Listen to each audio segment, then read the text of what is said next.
The year is 399 BC. In a small prison cell beneath the courthouse of Athens, an old man sits in chains, surrounded by weeping friends. The jailer has just entered, carrying a clay cup filled with poison, hemlock, enough to kill him slowly, from the feet upward, until his heart stops beating.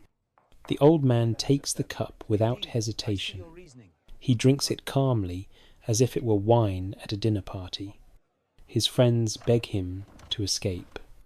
The guards are bribed. Horses are waiting. A boat stands ready to sail. But he refuses. He is Socrates, and tonight he will die. Not because he killed anyone, not because he stole or betrayed his city. His crime was asking questions. His punishment, chosen by the world's first democracy, was death. But how did a stonecutter's son become so dangerous that Athens itself demanded his execution? What questions could be so threatening that an entire city voted to silence him forever? Tonight, we walk through the complete life of the man who taught humanity how to think. From his humble birth during Athens' golden age to his final morning in that prison cell, we will witness the journey of philosophy's first martyr, the barefoot philosopher who chose death over silence, the gadfly who stung a democracy to death. Now, take a slow breath in and let it out. Let the modern world fade away. Let us travel back to Athens, to the year 470 BC, to a world of marble, sunlight, and questions. This is where the story begins. Chapter 1. The Stonecutter's Son. The year is 470 before the Common Era. Athens is rising toward the height of its golden age, though no one living through those days could know they walked through history's most luminous moment. The Parthenon is still decades away from completion, but already the city gleams with marble and ambition. This is the Athens of Pericles, where democracy is not yet an old idea worn smooth by time, but something new and radical, a city where citizens gather in the assembly to argue, to vote, to shape their own destiny. In this world of transformation, in a modest household near the heart of the city, a boy is born. His father, Sophroniscus, is a stonecutter, a craftsman who works the marble that will become columns, friezes, statues of gods and heroes. His mother, Phaenarete, is a midwife, her hands skilled at bringing new life into the world. They are neither wealthy nor poor, neither aristocratic nor common. They belong to that broad middle tier of Athenian society, citizens with enough to live comfortably, but not enough to live without work. They name their son Socrates. In the workshop, young Socrates learns to feel the grain of stone beneath his fingers.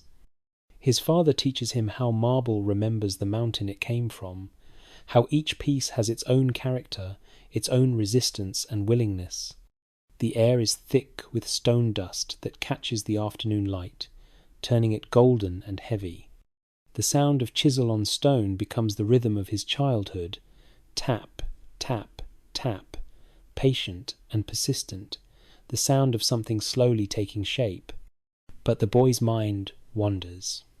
Even as his hands work the stone, his attention drifts toward the voices beyond the workshop door. Athens is a city of conversation, and the agora, the great marketplace at the city's heart, is where the world comes to talk. Merchants from Phoenicia and Egypt, philosophers from Ionia, travellers with stories from the edges of the known world. Young Socrates, whenever he can slip away from his father's workshop, finds himself drawn to these voices, like iron to lodestone. Picture the agora in the afternoon. The sun slants through colonnades, casting long shadows across the open square. The air smells of olive oil, fresh bread, roasting meat, and the salt tang of the nearby sea. Vendors call out their wares. Potters display their latest work. Farmers from the countryside sell their produce. And everywhere, people talk. They argue about politics, debate the latest play at the theatre, discuss the nature of the gods, wonder about the stars. This is where Socrates truly begins his education. Not in any formal school, though Athens offers such things to citizens who can afford them, but in the living classroom of the city itself. He learns geometry from a merchant who uses it to calculate fair prices. He learns astronomy from an old sailor who navigated by the stars. He learns rhetoric from politicians practicing their speeches before they face the assembly. He absorbs everything, questions everything, remembers everything. His mother, Phainarete, sometimes takes him with her when she attends to women in labour. In those quiet rooms, waiting for new life to arrive, she teaches him patience. She teaches him that some things cannot be rushed, that there is a natural timing to important events, that the best help sometimes means knowing when to wait and when to act. Years later, Socrates will compare his own method of teaching to his mother's art, not putting knowledge into empty heads, but helping to birth the understanding that already lives within. As he grows into adolescence, certain things become clear about young Socrates. He is not handsome. His face is broad and flat, his nose somewhat snub, his eyes perhaps a bit too prominent. By the standards of Athens, where physical beauty is celebrated alongside intellectual achievement, he falls short. Yet there is something about him, an intensity, a presence, a way of looking at you as if he sees not just your face, but something deeper beneath. He receives the education expected of an Athenian citizen. He learns to read and write, though he never shows much interest in producing written works himself. He studies the poets, Homer especially, whose verses every educated Greek knows by heart. He trains in the gymnasium, learning wrestling and other athletic skills, though he will never be mistaken for one of the beautiful young athletes celebrated in marble statues throughout the city. He learns music, the playing of the lyre, though his talent lies more in listening than in performing. But it is his mind that sets him apart. While other boys memorize and recite, Socrates questions. When the teacher explains that the gods control the weather, young Socrates wants to know how they decide and whether they ever disagree, and what happens when they do. When told that courage is a virtue, he asks what courage actually is, not examples of courageous acts, but the thing itself, the essence that makes all those acts courageous rather than merely reckless or foolish. His teachers find him both brilliant and exasperating. He has a way of asking questions that seem simple at first, but lead inexorably toward deeper and more uncomfortable territory. It is a gift, or perhaps a curse, that will define his entire life, this inability to accept easy answers, this compulsion to dig beneath the surface of things. Athens around him continues to rise. The Persian Wars are recent memory, the miraculous victory at Marathon, the desperate stand at Thermopylae, the triumph at Salamis. The city has emerged as the leading power of the Greek world, and with power comes wealth, and with wealth comes art and philosophy, and the space for people to think about questions beyond mere survival. The democracy grows stronger. The assembly meets regularly on the Pnyx Hill, and any citizen can speak, can vote, can help decide whether to go to war or make peace, whether to build temples or ships, whether to exile a politician who has grown too powerful. Young Socrates watches all this. He attends the assembly when he is old enough, standing among thousands of his fellow citizens to hear debates and cast his vote. He goes to the theatre, those massive outdoor amphitheatres carved into hillsides, where the great playwrights like Aeschylus and Sophocles present their tragedies and comedies. He sees democracy in action, sees it succeed and fail, sees how easily crowds can be swayed by clever speakers, how difficult it is to know what is truly right and just. And he notices something troubling. The sophists have come to Athens. These travelling teachers who claim to teach wisdom and virtue for a fee, they are brilliant speakers, masters of rhetoric, able to argue any side of any question with equal conviction. Young men from wealthy families flock to them, eager to learn the skills that will help them succeed in democratic Athens, where the ability to speak persuasively before the assembly or in the law courts can determine your entire future. But Socrates, still in his 20s, watches them with growing unease. They teach how to win arguments, not how to find truth. They claim to teach virtue, but seem to care only about success. They take payment for their lessons, treating wisdom as a commodity to be bought and sold. Something about this feels wrong to him, though he cannot yet articulate exactly what or why. His father wants him to continue in the family trade. There is good work for stonecutters in Athens, steady employment, a respectable life. But Socrates finds himself increasingly restless. The stone does not hold his interest the way ideas do. The questions that fascinate him cannot be answered with chisel and hammer. He marries, as young men do. Her name is Xanthippe, and history will remember her as difficult, sharp-tongued, a woman of fierce temper. But perhaps she has reason. Socrates brings home no money from teaching, owns almost nothing, spends his days in the agora, talking with anyone who will listen. He is not an easy husband for a practical woman who must manage a household and raise children. They have 3 sons, Lamprocles, Sophroniscus, named for his grandfather, and young Menexenus. Socrates loves them in his way, but fatherhood does not change his nature. He remains the man drawn to the marketplace and the gymnasium, to any place where interesting conversations might be found.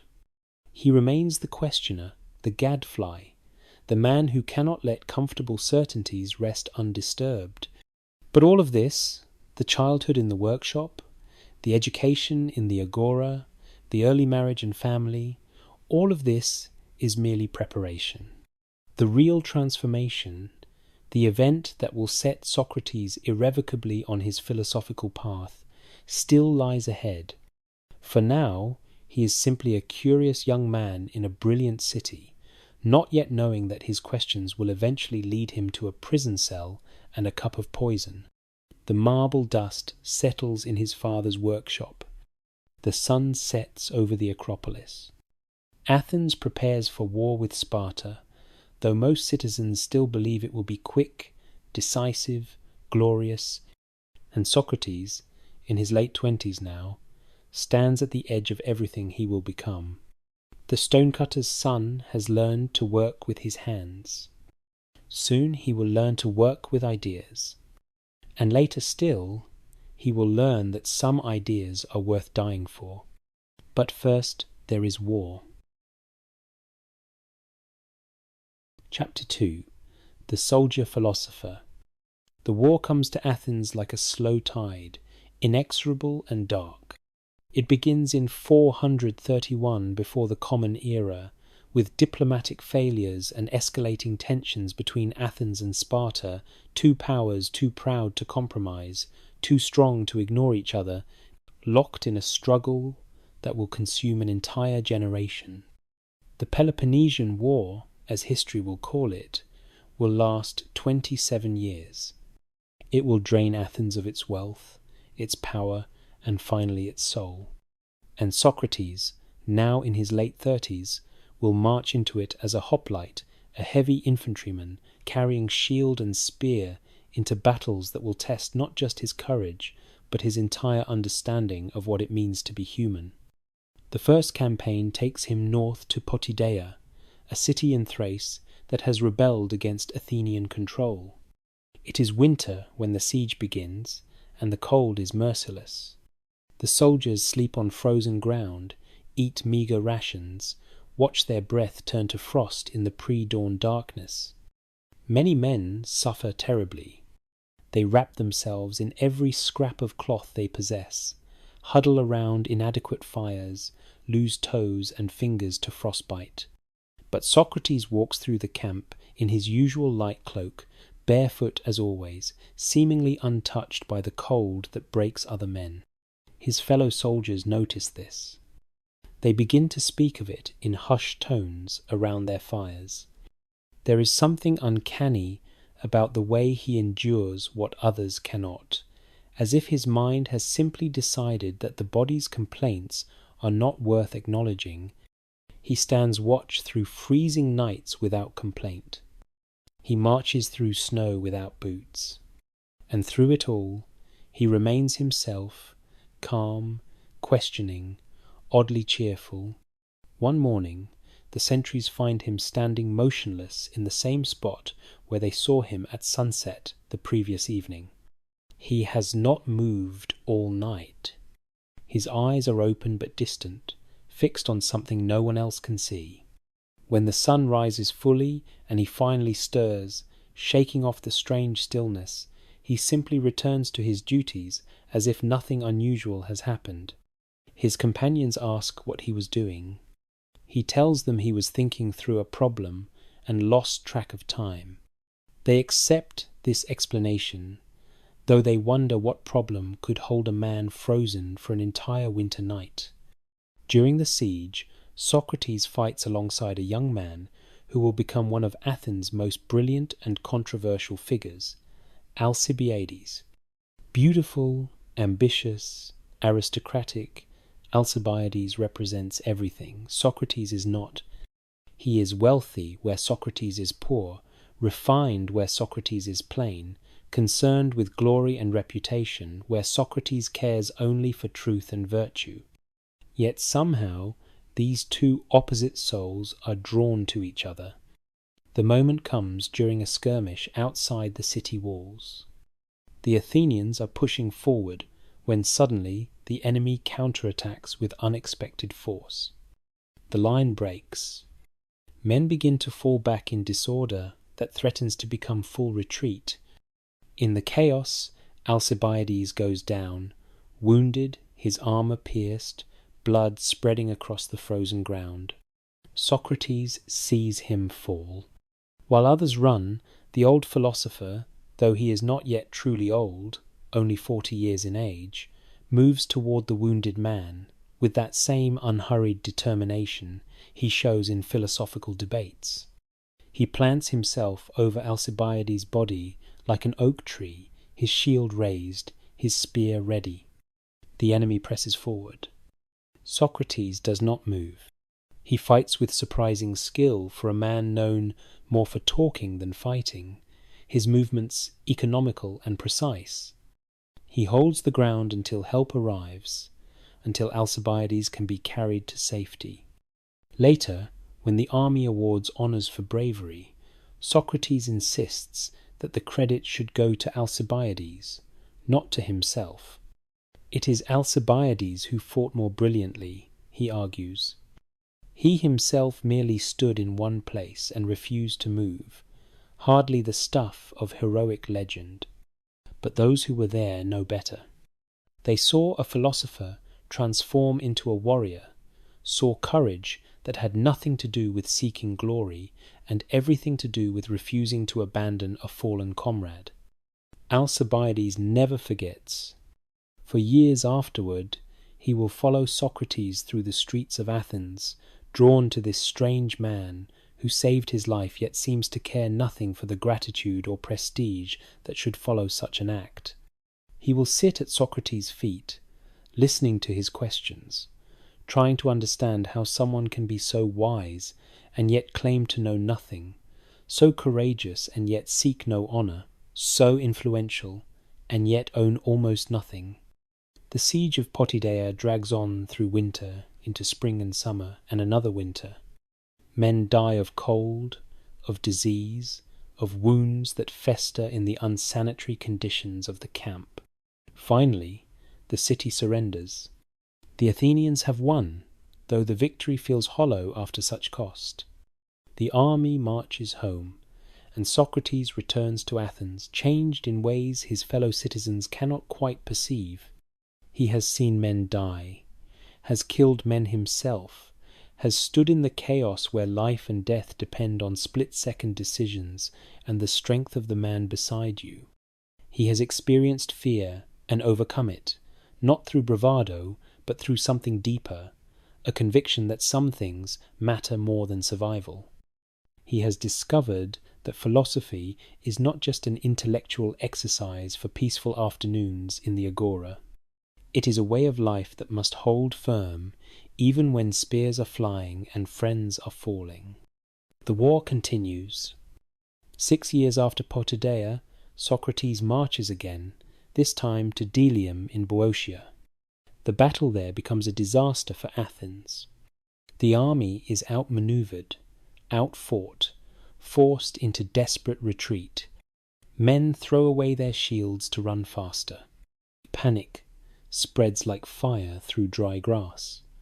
The orderly ranks dissolve into fleeing individuals, each man thinking only of his own survival. Again, Socrates distinguishes himself, but now in defeat rather than victory. While others run in disorder, he withdraws slowly and deliberately, facing the enemy, refusing to show his back. He walks as if he were strolling through the agora, not fleeing for his life from pursuing cavalry. His bearing is so fierce, so determined, that the enemy soldiers choose to pursue easier targets instead of this grim-faced man who clearly intends to make someone pay dearly for his life. A young soldier fights near him during the retreat, watching in amazement as Socrates maintains his composure while others crumble. That young soldier is Plato, who will remember this moment and write about it years later, trying to capture what he saw in his teacher's face. Not absence of fear, but something beyond fear, a commitment to principle that transcends the animal instinct for survival. Between campaigns, back in Athens, Socrates' reputation grows in unexpected ways. He becomes known not just as a brave soldier, but as someone different, someone who lives by rules that others cannot quite fathom. He still wanders the agora barefoot, still stops strangers to ask them questions about justice and courage and virtue. But now there is weight behind his words. He has tested his ideas in the crucible of war and found they hold. The young men of Athens begin to gather around him, not formally, as students gather around the sophists who charge fees and promise to teach success. Socrates accepts no payment, makes no promises, claims to teach nothing. Yet crowds form wherever he stops to talk. He asks questions. He listens to answers. And then, gently and inexorably, he reveals the contradictions in those answers, the places where confident knowledge dissolves into confusion. His method is maddening and irresistible. He begins by claiming ignorance. "I know nothing about courage," he might say. "Perhaps you can teach me." And the person he addresses, flattered by the request, offers a definition. Courage is standing firm in battle, they might suggest. "Ah," Socrates responds, "but what about the general who achieves victory through tactical retreat? Is he not courageous? And what of the doctor who stands firm in her conviction to try a dangerous treatment? Is that not courage too?" So, courage cannot simply be standing firm, can it?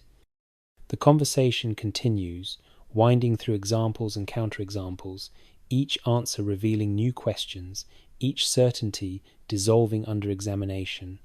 By the end, the person who began confident in their knowledge finds themselves completely at sea, unable to define the very thing they were certain they understood.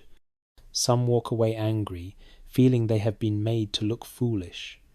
Others are captivated, recognizing that this confusion is the beginning of real understanding.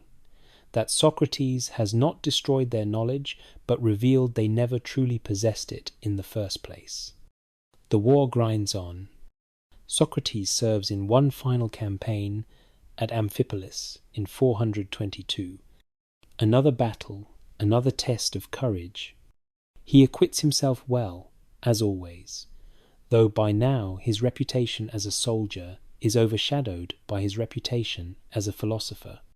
Men no longer speak only of his endurance in the cold or his bravery under fire. They speak of his questions, his strange claim to know nothing, his ability to confound the supposedly wise. Athens begins to lose the war. The early confidence, the certainty of swift victory, has long since evaporated. The Great Plague has killed thousands, including Pericles himself. The treasury is depleted. Allies grow restless or defect. The Spartans prove more resilient than expected. What was meant to be a quick demonstration of Athenian power has become a slow bleeding of resources and men. Socrates watches his city change.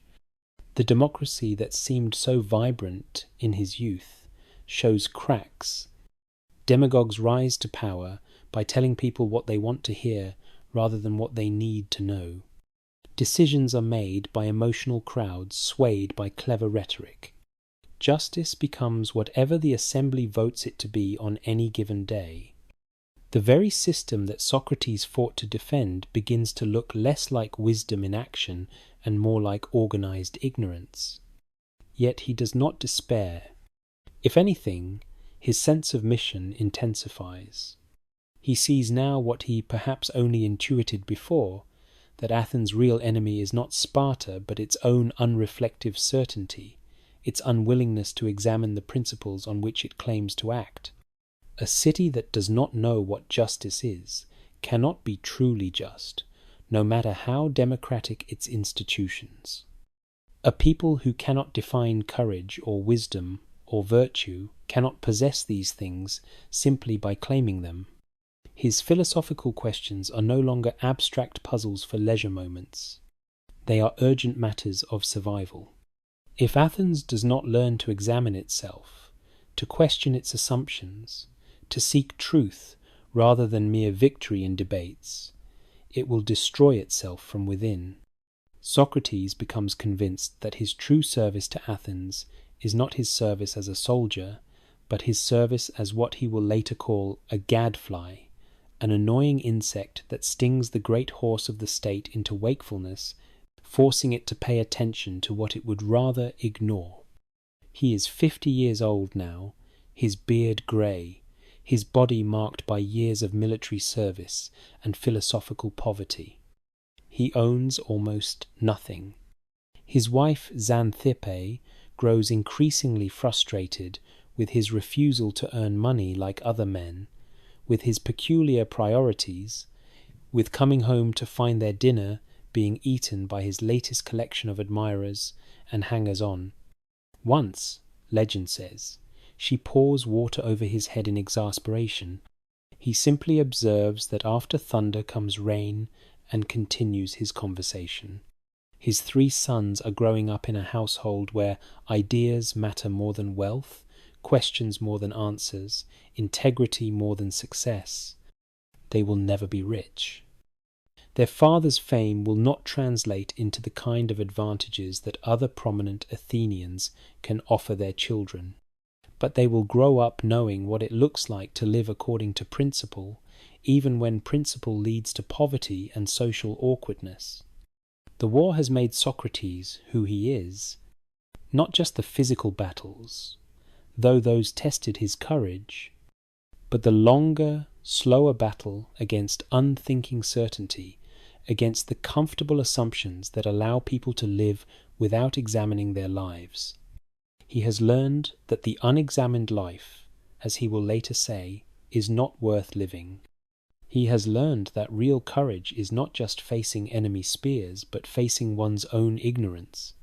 He has learned that the soul matters more than the body, that virtue matters more than success, that truth matters more than victory. and he has learned that these lessons will not make him popular. Already there are mutterings against him.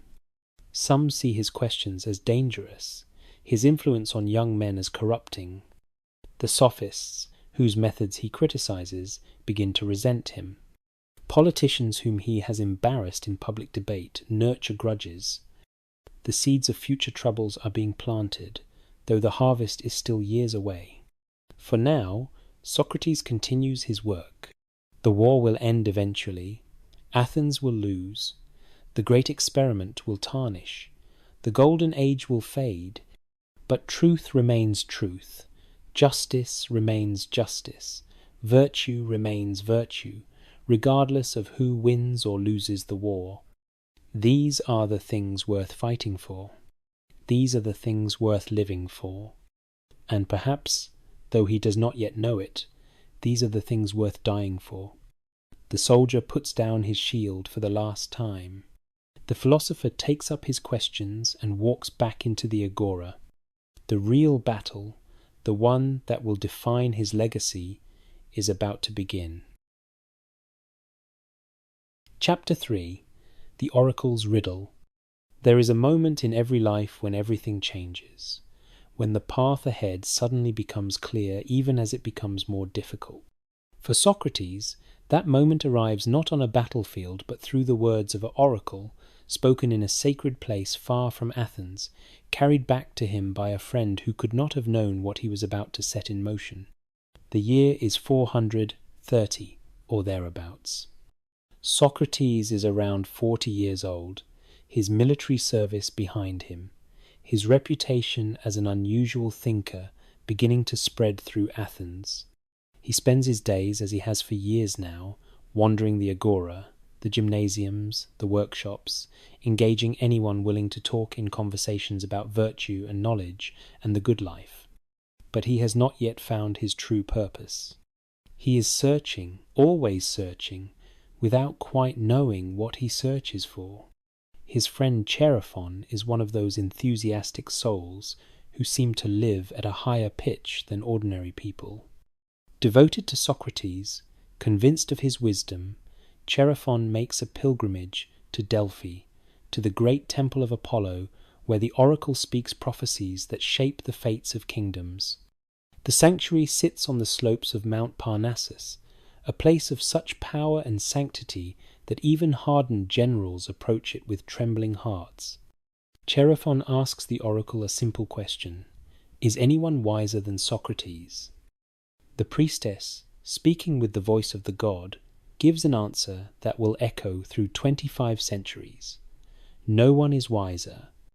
When Chaerephon returns to Athens with this pronouncement, Socrates is baffled. The oracle cannot be lying. The gods do not lie. Yet Socrates knows with absolute certainty that he is not wise. He possesses no special knowledge, no secret understanding of the cosmos, no insights into the nature of the divine. He is simply a man who asks questions and finds that no one, including himself, can answer them satisfactorily. So, what does the oracle mean? This question begins to haunt him. If the god speaks truth, and the god says no one is wiser than Socrates, yet Socrates knows he lacks wisdom, then there must be some interpretation he is missing, some riddle hidden within the pronouncement. He decides to test the oracle's words. He will find someone truly wise and demonstrate to the god that the prophecy is mistaken.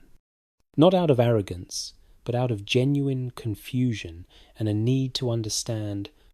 This decision transforms his life. What began as occasional conversations becomes a systematic mission.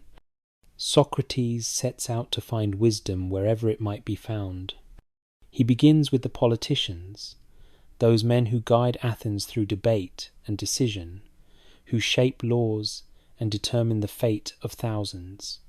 Surely these men who hold such responsibility must possess real wisdom.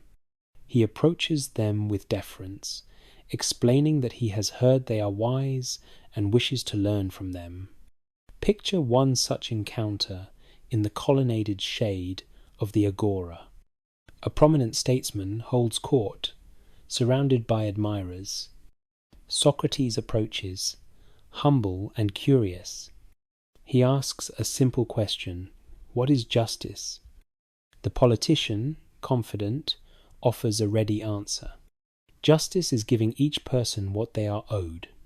Socrates nods, considering, but if a friend lends me his sword while sane and then goes mad and demands it back, would justice require me to return it? Would I not owe him the sword? The politician adjusts his definition. Justice is helping friends and harming enemies. Ah, Socrates responds, but if I mistakenly believe someone is my enemy when they are actually my friend, does justice require me to harm them? And does a just man ever really harm anyone, or does he only benefit others? The conversation continues, winding through definition after definition. Each time the politician offers a new formulation, Socrates' gentle questions reveal its inadequacy. The politician grows frustrated, then angry. He has been made to look foolish before his followers. This man Socrates, with his shabby cloak and irritating questions, has exposed that the statesman does not actually understand the justice he claims to dispense every day in the assembly. Socrates walks away troubled. The politician clearly believed himself wise. His confidence was absolute. Yet, under examination, that confidence proved hollow. The politician possessed opinions, many opinions, but not knowledge. He could not define justice, even though his entire career depended on making judgments about what is just and unjust. More troubling still, the politician did not recognize his own ignorance. Even after their conversation, after his definitions had crumbled one by one, he remained convinced he understood justice. He blamed Socrates for trickery, for sophistry, for deliberately confusing clear matters. He could not see that he had always been confused, that Socrates had merely revealed a confusion that was already there. Socrates moves on to the poets next.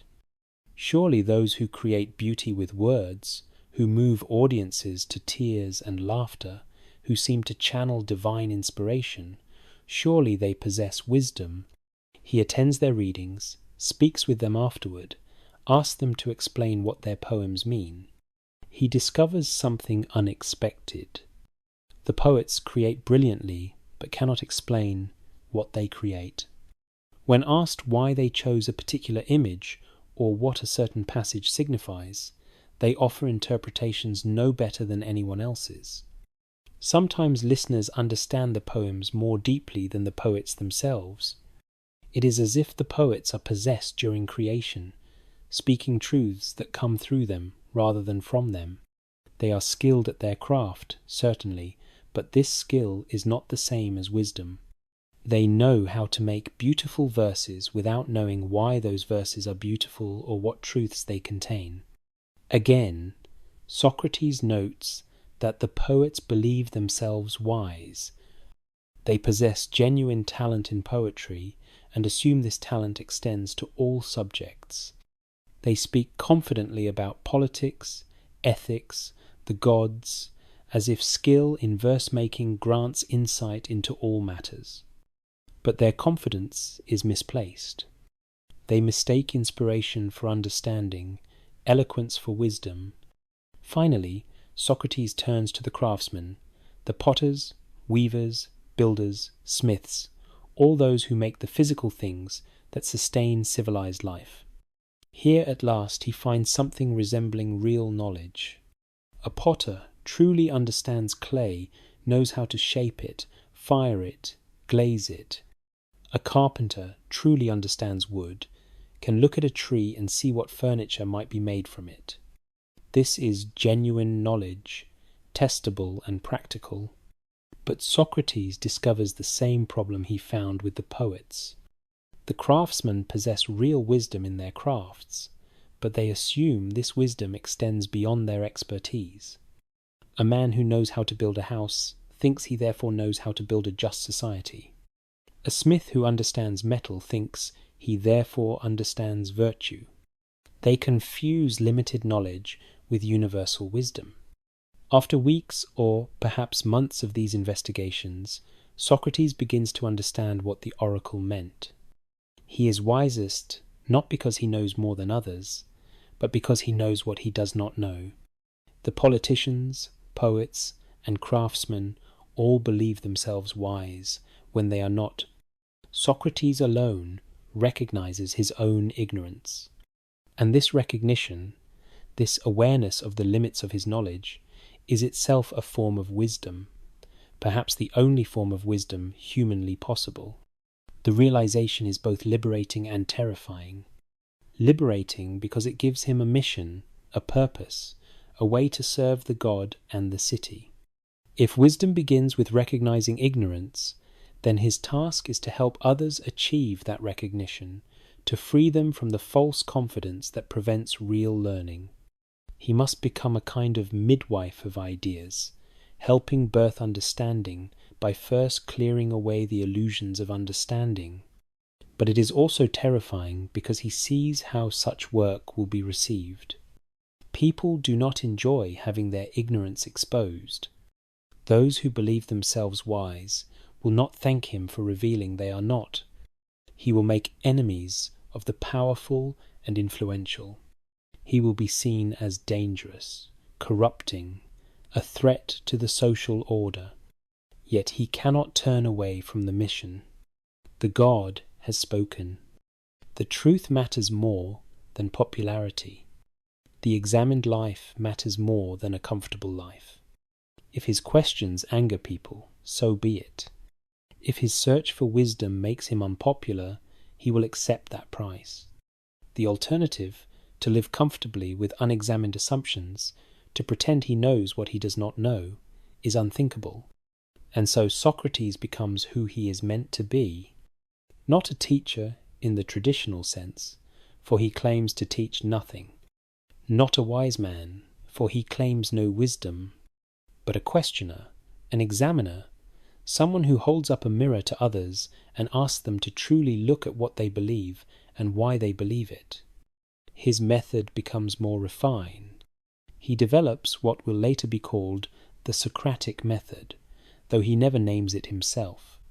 He asks simple questions that lead to complex places. He seeks definitions of virtues everyone claims to understand: courage, justice, piety, temperance.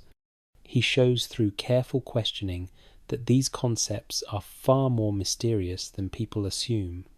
He demonstrates that the unexamined opinion, no matter how confidently held, cannot withstand scrutiny. Young men begin to follow him in greater numbers. They are drawn by the spectacle of Socrates questioning their elders, by the thrill of seeing confident men reduced to confusion. But the best of them understand there is something deeper happening. They recognize that Socrates is not merely destroying false knowledge, but preparing the ground for real knowledge to grow. You cannot plant seeds in soil choked with weeds. First, the weeds must be cleared. Among these young followers are names that will echo through history. Plato, still in his youth, watches and listens and remembers everything. Xenophon, who will become a soldier and historian, learns from Socrates what true courage means. Antisthenes, who will found the Cynic school of philosophy. Aristippus, who will found the Cyrenaic school. All of them drawn to this strange man who owns nothing, claims nothing, yet somehow gives them everything they need. Socrates establishes no school, charges no fees, writes nothing down. His classroom is the city itself. His method is conversation. His goal is not to transfer information from his mind to theirs, but to awaken something already present in their souls: the love of wisdom, the desire for truth, the courage to examine one's own life.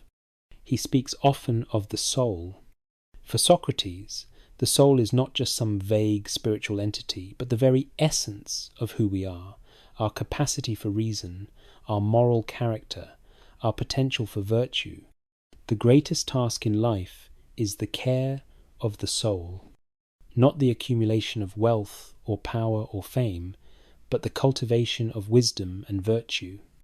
A rich man with an uncultivated soul is poorer than a beggar who has learned to examine his life. A powerful man who does not know what justice is cannot rule justly, no matter how much authority he wields. This teaching strikes at the heart of Athenian values. In a city obsessed with success, glory, and democratic power, Socrates insists that none of these things matter if the soul is neglected. In a culture that admires clever rhetoric and winning arguments, he insists that truth matters more than victory. In a society where wisdom is treated as a commodity to be bought from sophists, he offers his wisdom freely while claiming it is not wisdom at all. People begin to notice him in new ways. Some see a gadfly, an annoying pest that must be swatted away. Others see a prophet, a voice of conscience, in a city losing its moral bearings. Still others see a threat, a corrupter of youth who teaches young men to question authority and tradition. All of them see someone who cannot be ignored. The oracle's riddle has been solved. The god was right. No one is wiser than Socrates, not because he possesses special knowledge, but because he alone knows that he possesses none. And in that recognition lies the beginning of all true philosophy, all genuine seeking, all real wisdom. The afternoon sun slants through the columns of the agora. Socrates stands in a small crowd, asking his questions, pursuing his mission. He is 50 years old, poor, peculiar, utterly committed to a truth he cannot fully define. He has found his purpose. He will follow it wherever it leads, even if it leads eventually to a prison cell. But for now, there are questions to ask, and illusions to dissolve, and souls to awaken. The work continues. The examined life unfolds, and Athens, whether it knows it or not, is being transformed by a man who claims to know nothing. Chapter 4. The Gadfly of Athens. Morning in Athens.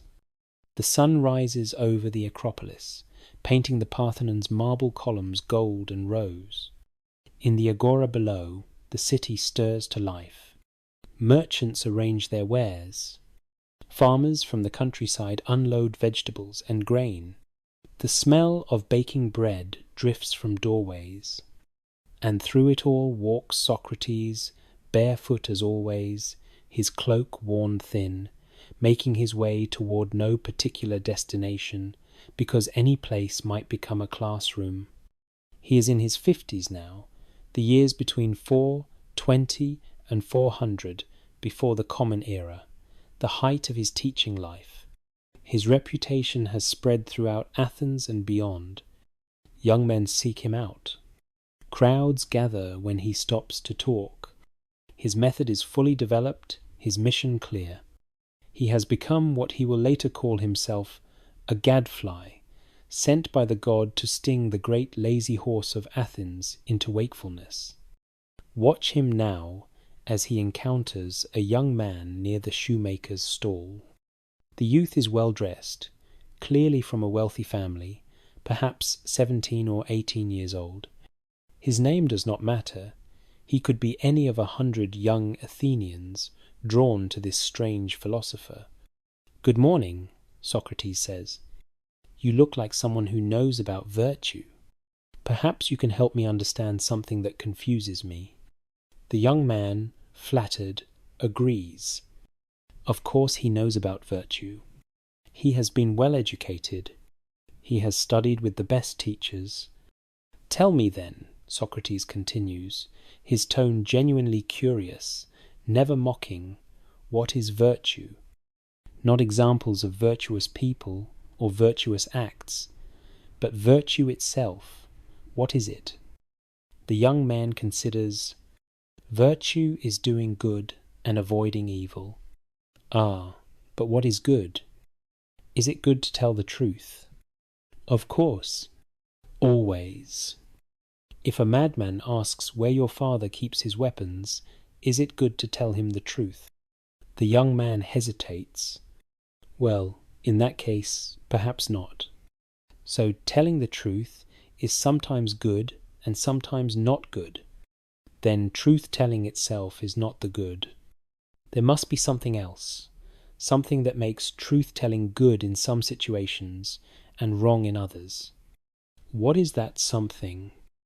The conversation continues, winding through definitions and counterexamples. Socrates never argues directly. He only asks questions, showing through those questions that each answer contains seeds of its own contradiction. The young man grows confused, then frustrated, then, if he is wise, thoughtful. He came, believing he understood virtue. He leaves knowing he does not. And if he is truly wise, he recognizes this confusion as progress, as the first step toward real understanding. This is how Socrates spends his days. One conversation flows into another. He questions merchants about justice, craftsmen about beauty, politicians about governance, priests about piety. He treats every person as a potential teacher, approaching each conversation with genuine curiosity. Yet somehow, inevitably, the conversation reveals that his supposed teachers do not actually understand what they claim to know. The method has a name now, though Socrates does not name it. Later generations will call it elenchus, the practice of cross-examination, of testing claims through questions. It works like this. Someone makes a claim. Socrates asks them to clarify. They offer a definition. Socrates asks if that definition holds in various situations. Contradictions emerge. The person refines their definition. More questions reveal more contradictions. Eventually, the original claim stands revealed as unsupported, the supposed knowledge as mere opinion. But Socrates is not satisfied merely with destroying false beliefs. He wants to build something, though he is never quite certain what. He believes deeply that virtue is knowledge, that if someone truly understands what is good, they will do it. No one does evil willingly, he insists. People do wrong only because they are confused about what is truly good for them. The thief thinks stealing will benefit him, but he is mistaken. If he understood that stealing harms his soul, corrupts his character, and ultimately makes him miserable, he would stop. This teaching strikes many as naive. Everyone knows that people sometimes do wrong, even when they know it is wrong. But Socrates will not budge. He distinguishes between knowing in the superficial sense, being able to recite that something is wrong, and knowing in the deep sense, where understanding penetrates to the core of one's being and inevitably shapes action. True knowledge, he insists, always manifests in virtuous behavior. Among his followers, certain individuals stand out. There is young Plato, barely 20 years old, from one of Athens' most aristocratic families. Plato watches Socrates with an intensity that borders on worship. He remembers every conversation, every argument, every question. Years later, he will write dialogues that preserve Socrates' method and voice, though scholars will forever debate how much is the historical Socrates and how much is Plato's own philosophy placed in his teacher's mouth. There is Alcibiades, now a prominent general and politician, brilliant and beautiful and dangerously ambitious. His relationship with Socrates is complex, mixing genuine admiration with resentment. Socrates sees through Alcibiades' charm to the ambition beneath, and Alcibiades both loves and hates him for it.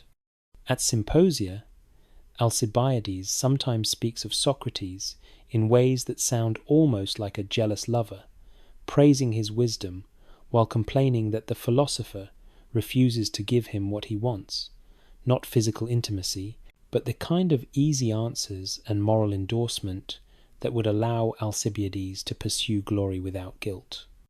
There is Xenophon, who will become a military man and historian, less philosophically subtle than Plato, but offering a different, perhaps more practical portrait of Socrates. And there is Critias, whose presence among Socrates' associates will later prove fateful. Critias is intelligent, aristocratic, and increasingly contemptuous of democracy.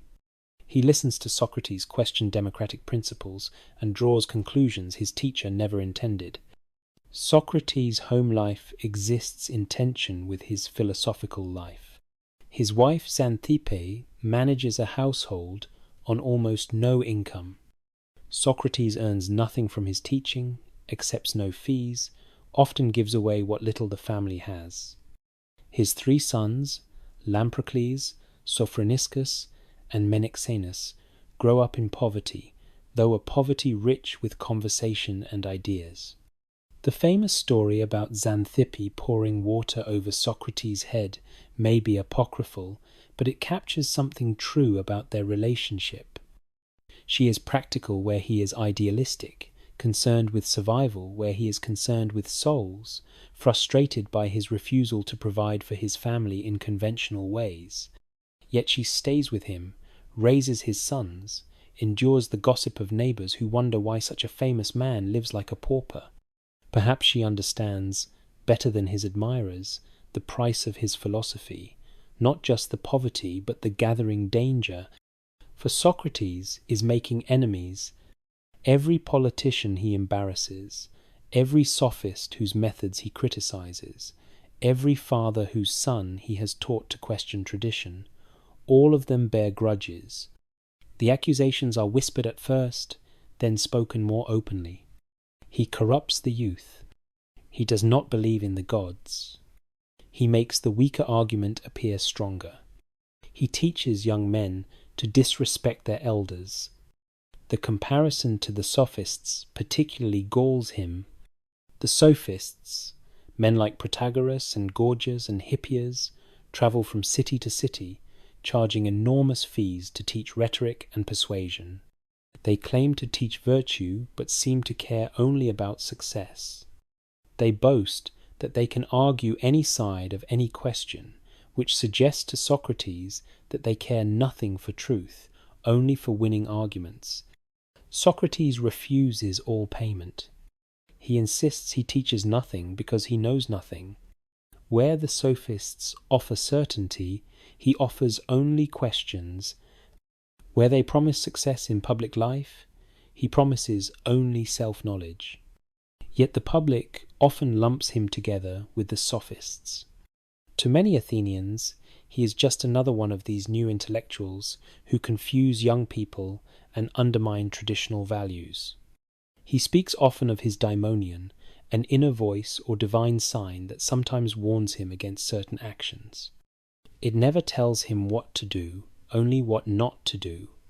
When he is about to make a mistake, about to speak when he should be silent, or act when he should wait, the voice stops him. His followers find this claim fascinating. His enemies find it suspicious. Does he claim direct communication with divinity? Is this not impiety, the very crime of which he will later be accused? At symposia, those elaborate drinking parties where elite Athenian men recline on couches, discussing philosophy between courses, Socrates is both celebrated and resented. He can drink enormous quantities of wine without ever appearing drunk. He engages in the philosophical discussions expected at such gatherings, but his questions often puncture the pretensions of other guests. He speaks of love not as physical desire, but as the soul's longing for beauty and wisdom. He describes philosophy as a kind of madness, a divine possession that lifts one beyond ordinary concerns. Yet he remains grounded in the everyday. He does not retreat to an ivory tower. His philosophy happens in markets and workshops, in gymnasiums and street corners. He talks with slaves and aristocrats, with foreigners and citizens, with anyone who will engage with him. He believes philosophy is not for an elite few, but for anyone willing to examine their life. His poverty becomes legendary. He wears the same worn cloak year-round. He owns no shoes. His house contains almost no furniture. When friends offer him money, he typically refuses it, or if he accepts, gives it away to someone in greater need. He seems to demonstrate through his life that virtue requires almost nothing material, that a good soul can flourish in poverty, while a corrupted soul remains poor, even surrounded by wealth. This teaching threatens the social order. Athens, like most societies, assumes that success matters, that wealth and power and fame are worth pursuing. Socrates insists that only virtue matters, that all these external goods are worthless if the soul is neglected. He tells young men from powerful families that their father's achievements mean nothing if they themselves lack wisdom. He tells the children of wealthy merchants that their inheritance will not make them happy if they do not learn to care for their souls. The tension between Socrates and Athens grows. The city is changing around him. The long war with Sparta drains resources and morale. Democratic ideals clash increasingly with practical necessities. Demagogues manipulate the assembly. Decisions are made based on fear and anger rather than wisdom. Socrates watches all this and continues asking his uncomfortable questions. What is justice? What is courage? What is the good life? How should a city be governed? By what right do the many rule over the few? If the many lack wisdom, these questions become dangerous. In a democracy increasingly paranoid and unstable, questioning democratic principles sounds like treason. When Socrates suggests that perhaps cobblers should not vote on military strategy, that perhaps each person should contribute according to their knowledge and expertise, his enemies hear an attack on democracy itself. Yet Socrates loves Athens. He has fought for the city, risked his life in its defense. He continues to serve as a citizen, attending the assembly, voting on important matters. When his turn comes to serve on the council, he performs his duties faithfully. His criticism of democracy comes not from hatred but from caring too much, from wanting Athens to live up to its own ideals, rather than betraying them through unreflective practice. He speaks of philosopher kings, though not yet with the systematic vision Plato will later develop in the Republic. He suggests that ideal rulers would be those who understand what justice truly is, who care more for the city's welfare than their own advancement, who possess knowledge rather than mere opinion. In the current system, where anyone can speak in the assembly regardless of expertise, where demagogues sway crowds with emotion rather than reason, how can truly wise decisions be made? His followers multiply. Some love him genuinely, understanding what he offers. Others see association with him as fashionable, a way to appear intellectual and sophisticated. Still others follow out of boredom or rebellion, enjoying the spectacle of elders being confounded. Socrates accepts them all, hoping that even those who come for wrong reasons might eventually be transformed by genuine philosophy. Among the crowd that gathers around him on any given day in the agora, you might find the devoted and the curious, the sincere and the cynical, those seeking wisdom and those seeking entertainment. Socrates treats them all the same, with patience and humour and relentless questioning. He believes, or wants to believe, that anyone can be awakened to philosophy if only the right questions are asked. The sun moves across the sky. The agora empties as evening approaches. Socrates walks home, still barefoot, still poor, still utterly committed to his mission.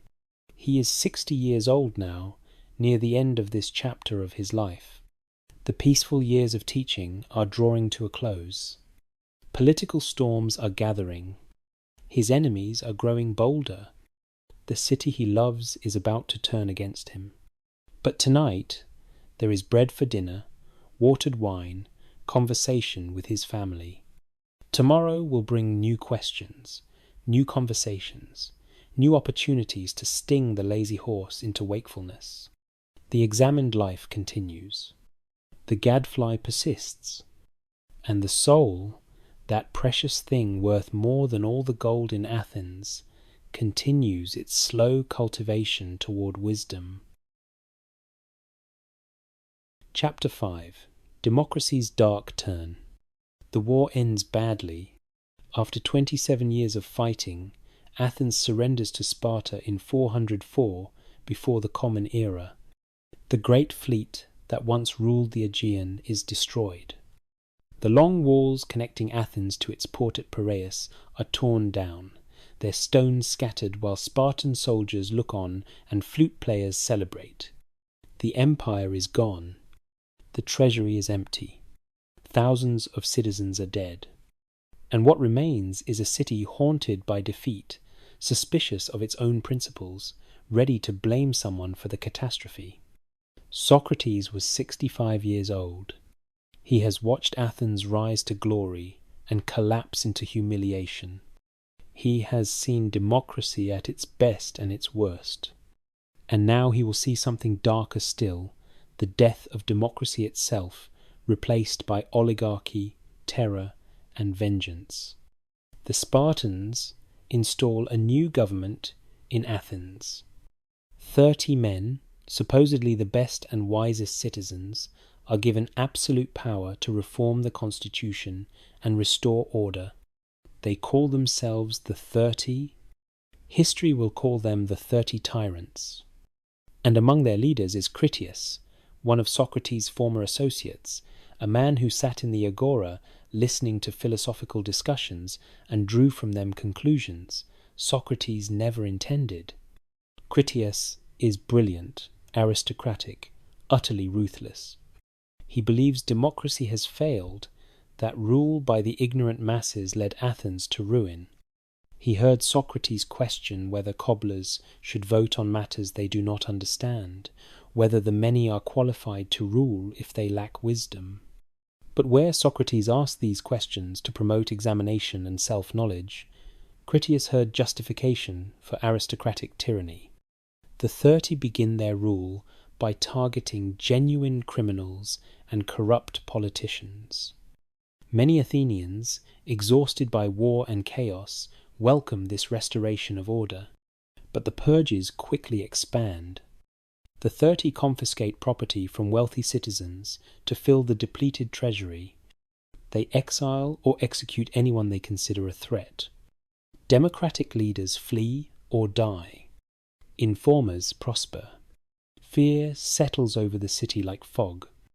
Within 8 months, the 30 have killed more than 1,500 Athenian citizens, more than died in some of the war's bloodiest battles. They operate without trial, without appeal, with absolute power unchecked by law or custom.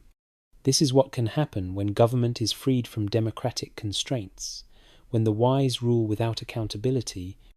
It is a nightmare born partly from the very questions Socrates asked about democracy's flaws. Socrates continues his daily routine. He walks through an Athens transformed by fear, still barefoot, still asking his questions. But the conversations have changed. People are more cautious now. A wrong word to the wrong person can mean death or exile.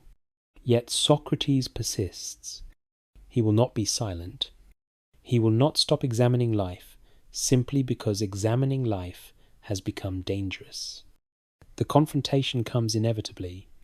The 30, seeking to implicate prominent citizens in their crimes and thereby ensure their complicity, issue orders for various men to arrest certain individuals. One day they summon Socrates along with 4 others. They command him to go to Salamis and bring back Leon of Salamis, a wealthy man whose property they covet, and whom they intend to execute without trial. The other four obey. They understand the stakes. Refusal means death. In such times, survival requires compromise, flexibility, a willingness to do small evils to avoid greater ones. Surely Socrates, famous for his practical wisdom, will understand this. But Socrates does not go to Salamis. He simply goes home. He does not flee Athens or make a public protest. He does not argue or negotiate with the 30. He just refuses, quietly, absolutely, to participate in judicial murder. If they want to kill him for this refusal, they can. But he will not corrupt his soul by obeying an unjust order, even to save his life. The 30 do not arrest him. Perhaps they fear making a martyr of such a prominent figure. Perhaps they calculate that his execution would alienate citizens they still hope to win over. Or perhaps even tyrants hesitate before destroying someone universally recognized as Athens' conscience. Whatever their reasoning, they let Socrates' disobedience pass. But they remember, and so do others. When democracy is eventually restored, when the exiled democrats return, overthrow the 30, and re-establish the assembly, the accusations against Socrates take on new weight. He refused the 30's order, yes, but he also associated with Critias.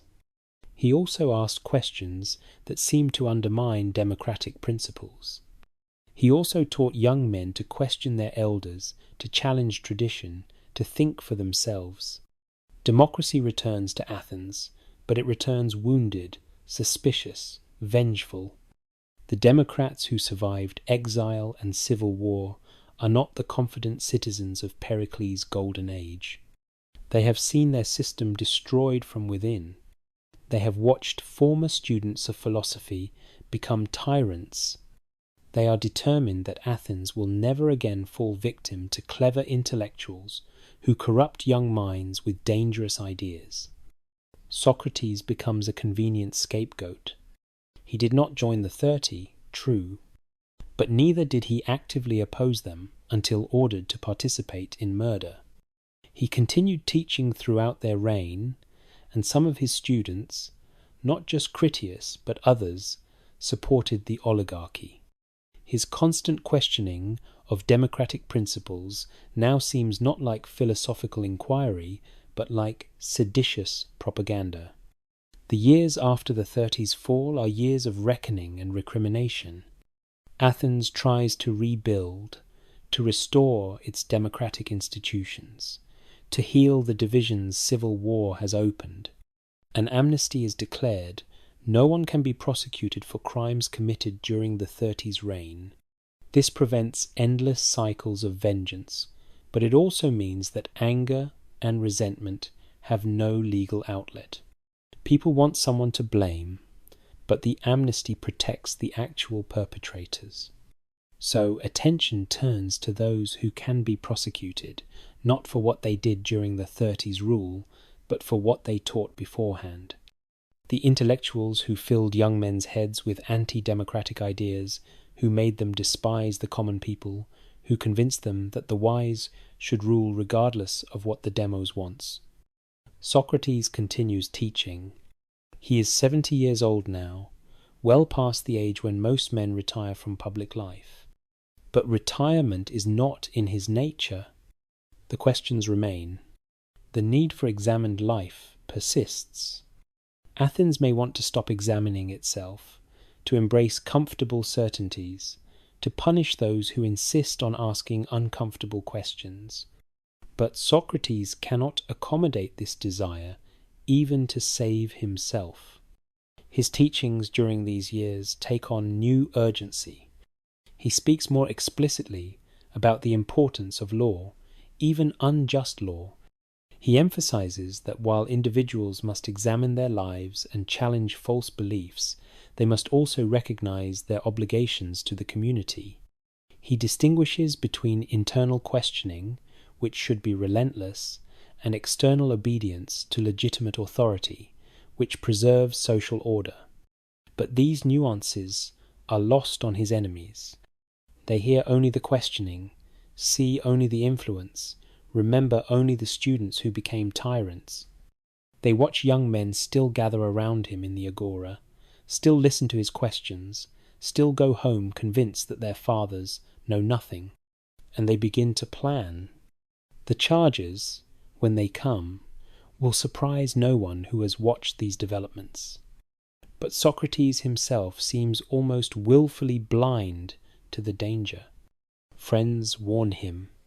Associates suggest he moderate his teachings, perhaps leave Athens for a while until tensions ease, maybe stop attracting so much attention. He refuses. He cannot stop doing what the god has commanded. He cannot abandon his mission just because it has become dangerous. Perhaps he believes Athens will not actually harm him. He has lived there his entire life, served the city as soldier and citizen, never taken money for teaching, never plotted against the democracy. Surely his fellow citizens will recognize his essential loyalty, will distinguish between him and actual traitors like Critias. Or perhaps, and this seems more likely, he simply does not care. He has lived 70 years according to principle. He has maintained that virtue matters more than survival, that the soul's health matters more than the body's safety, that an examined life is worth more than any number of unexamined years. To abandon these principles now, to save himself by becoming what he has always opposed, a man who lives unreflectively, who compromises truth for safety, would be worse than death. The political situation continues to deteriorate. Democratic Athens, reborn from the 30s ashes, struggles to find its footing. The old confidence is gone. The sense that Athens represents something special, something worth dying for, has been shaken. In its place is defensiveness, paranoia, a determination to survive by eliminating threats.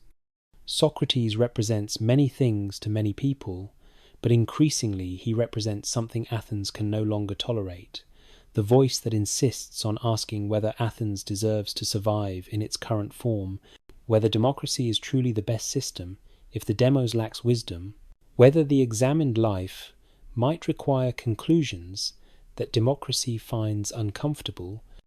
The irony is profound.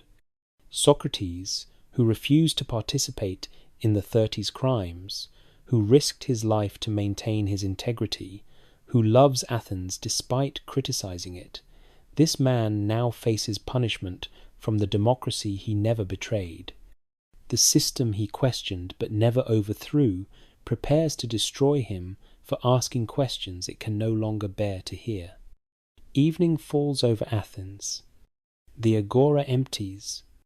Socrates walks home through streets that remember glory and now know only the bitter taste of defeat. He is old, poor, uncompromising. His enemies are gathering. The charges are being prepared. The wheels of justice, or what passes for justice in a wounded democracy, are beginning to turn. He must know what is coming. He is not naive. He has lived through war and oligarchy, through the best and worst Athens can offer. He understands that cities in pain look for scapegoats, that democracies can be as tyrannical as tyrants, that mobs sometimes demand blood. Yet he will not flee, will not compromise, will not become someone other than who he is. The examined life has led him to this moment. The principle that virtue matters more than survival will now be tested in the most final way possible. And Socrates, walking through the gathering darkness, accepts what is coming with the same calm he showed standing in winter snow outside Potidaea, the same steadiness he maintained facing enemy spears at Delium. The trial is coming. The accusers are ready. And Athens, once the jewel of Greece, now tarnished and suspicious and afraid, prepares to judge the man who asked it to judge itself. Chapter 6. The Trial. Spring arrives in Athens in the year 399 before the Common Era. The city blooms with wildflowers. Markets fill with fresh produce from the countryside. Life continues its rhythms, as it always does, indifferent to the dramas that unfold within its walls. And in the courts of Athens, a trial begins that will echo through millennia. The formal charges are brought by three men. Meletus, a poet of little distinction, serves as the primary accuser. He is young, earnest, easily manipulated by older and more cunning men. Anytus, a wealthy leather merchant and democratic politician, provides the real force behind the prosecution. He lost property during the 30s reign and blames intellectuals like Socrates for corrupting the young men who became tyrants. Lycon, an orator, adds his voice to make the accusation seem broader, less like personal vendetta and more like civic concern. The charges, read aloud in the court, are simple and devastating. Socrates is guilty of corrupting the minds of the young and of believing in deities of his own invention instead of the gods recognized by the state. 501 citizens, selected by lot, as was the Athenian custom, sit as jurors. There is no judge, no professional legal class, no separation between finding guilt and determining punishment. The jurors will hear both sides, vote on innocence or guilt, and if they find the defendant guilty, vote again to choose between the penalty proposed by the prosecution and a counter-penalty proposed by the defense. The prosecution speaks first. Meletus stands before the jurors, his voice carrying through the open-air court. He paints Socrates as a dangerous man, a corrupter who teaches young men to despise their fathers and mock the gods. He points to Critias and Alcibiades as examples of Socrates' corrupting influence. Both men, he reminds the jury, were associates of the philosopher. Both betrayed Athens. Is this mere coincidence? Or does Socrates bear responsibility for the monsters he helped create? The argument is clever but not entirely fair. Socrates taught many students. Most did not become tyrants or traitors. Should a teacher be blamed for every student who misuses his lessons? But in Athens' current mood, wounded, suspicious, looking for someone to punish, such nuance carries little weight. The charge about the gods is more nebulous. Socrates has never denied the traditional deities. He participates in civic, religious festivals, makes appropriate sacrifices, shows proper respect for temples and rituals. But he also speaks of his daimonion, that inner voice that warns him away from wrong actions. Is this a new god? A personal divinity that challenges the authority of the state-recognized pantheon? The accusers argue yes, though they struggle to explain exactly how Socrates' inner voice threatens Athens' religious order. Then Socrates rises to defend himself. He is 70 years old, bearded, homely, dressed in his usual worn cloak. He has no professional speechwriter, no carefully rehearsed oration. He speaks as he always has, conversationally, honestly, with that mixture of irony and earnestness that has defined his life. He begins by noting that his accusers speak well, almost persuasively enough to make him forget who he is. But he must remind the jury that unlike his eloquent accusers, he speaks only truth, plainly, without rhetorical tricks. If they hear him speaking in his usual manner, as he talks in the agora, they should not be surprised. After all, this is his first time in court at the age of 70. He is, in a sense, a foreigner to legal proceedings. He addresses the formal charges, but also what he calls the older, more dangerous accusations, the prejudices built up over decades. Many in the jury grew up hearing that Socrates studies the heavens and things beneath the earth, that he makes the weaker argument appear stronger. They may have seen Aristophanes' play The Clouds, which portrayed him as a buffoonish intellectual who teaches young men to cheat their fathers. These caricatures, Socrates argues, are harder to refute than formal charges because they are vague, persistent, and have no specific accusers he can cross-examine. He tells the jury about the oracle at Delphi, about his mission to understand its pronouncement that no one is wiser than he. He explains how he questioned politicians, poets, and craftsmen, discovering that they claimed knowledge they did not possess. His only wisdom, he suggests, lies in recognizing his ignorance. This mission, commanded by the god, requires him to examine others and expose false claims to wisdom. If this has made him unpopular, so be it. He serves the god, not public opinion. Then Socrates does something remarkable. He calls Meletus forward and cross-examines him as if the accuser were a defendant. It is quintessential Socratic method, deployed in the most critical context of his life. He asks Meletus who improves the youth. Everyone, Meletus replies, except Socrates. But is this plausible? Socrates asks. With horses, only a few trainers can improve them, while the many who handle them incorrectly cause harm. Why would humans be different? Does Meletus really believe one man alone corrupts all the youth while every other citizen improves them? He presses further. Meletus claims Socrates corrupts the youth deliberately. But does anyone deliberately harm those around them, knowing that harm will come back to hurt themselves?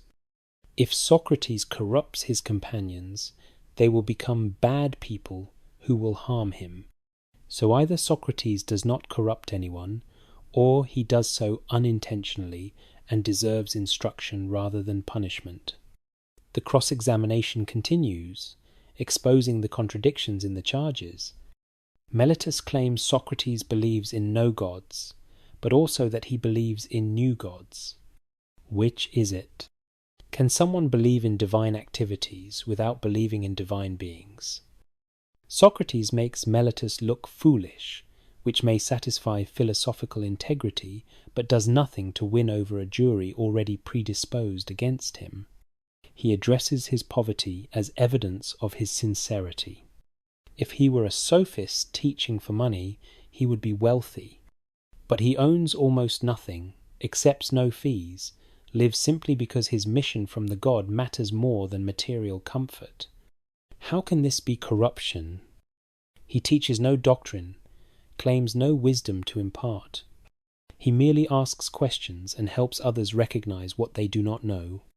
Then Socrates makes a statement that will be remembered as long as humans value truth over comfort. The unexamined life is not worth living. This is his defense and his challenge. He has spent his life examining his own life and helping others examine theirs. To stop now, even to save himself, would be to betray everything he believes. If the jury offers him acquittal on condition that he cease philosophizing, he will refuse. He will obey the god rather than them. As long as he breathes, he will continue questioning and examining and challenging Athenians to care for their souls.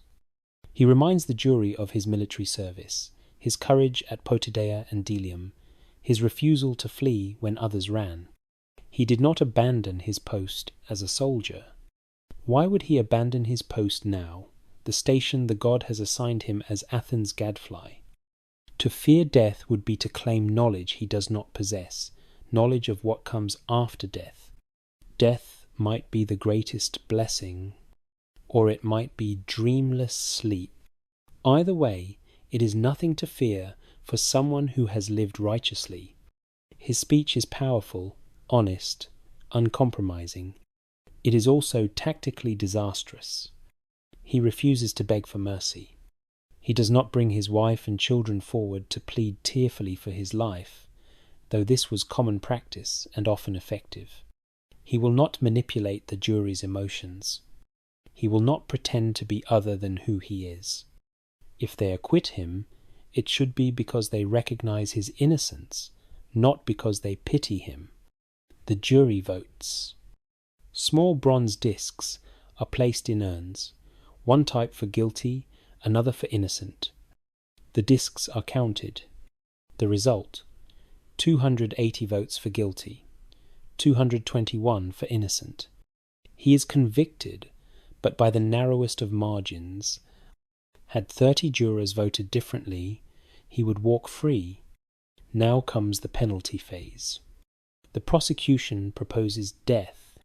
By custom, Socrates should propose an alternative penalty, usually exile or a substantial fine, and the jury will choose between the two. But Socrates, as always, refuses to play by expected rules. He suggests that rather than punishing him, Athens should reward him.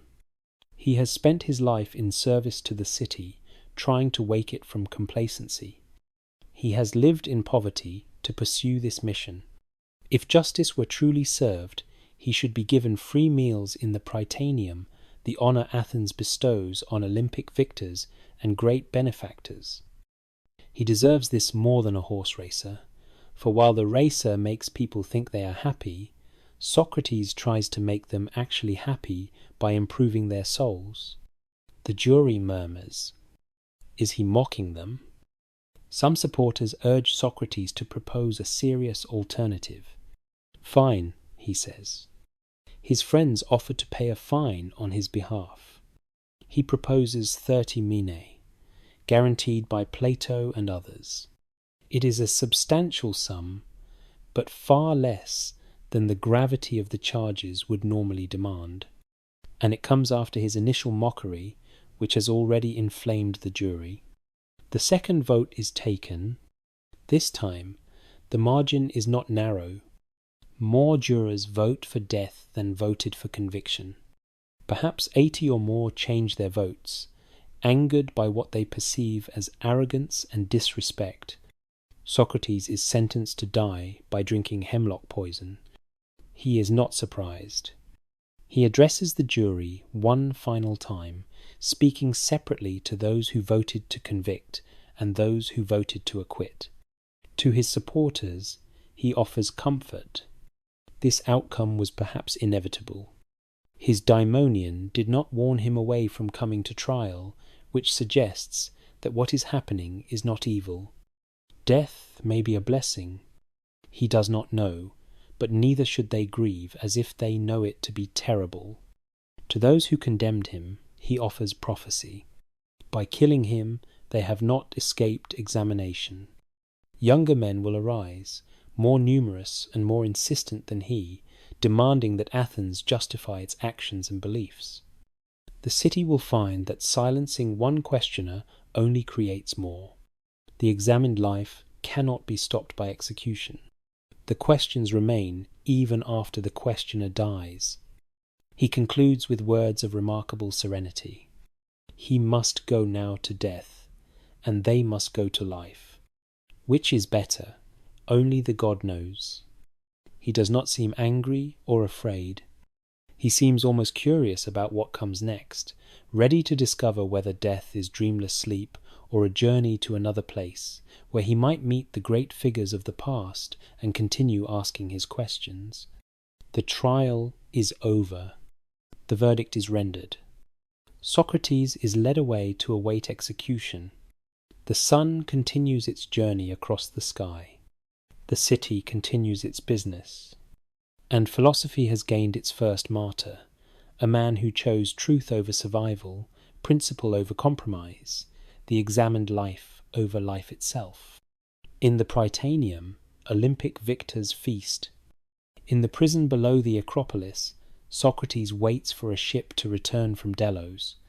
The sacred vessel, sent annually to honour Apollo, prevents executions while it is away. Socrates will have 30 more days to live, 30 days to demonstrate how a philosopher faces death, 30 days for his final lesson to his students. The trial is over, but the teaching continues. Chapter 7. The Last Days.